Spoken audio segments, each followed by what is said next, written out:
বরগুনা সদর উপজেলার ৯ ও ১০ নং ইউনিয়নে এবার ব্যাপক হারে তরমুজ চাষ করা হয়েছে।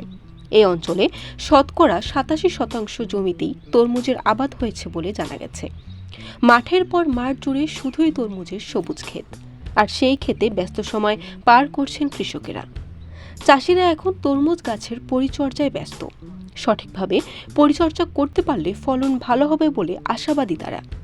কৃষকরা জানান, তরমুজ চাষ তাদের জন্য লাভজনক হতে পারে যদি আবহাওয়া অনুকূল থাকে এবং রোগবালাই কম হয়। স্থানীয় কৃষি কর্মকর্তারাও চাষিদের নানা পরামর্শ ও সহায়তা দিচ্ছেন। তারা বলছেন, এবার আবহাওয়া অনুকূলে থাকলে এবং যথাযথ পরিচর্যা করা হলে ভালো উৎপাদন আশা করা যাচ্ছে।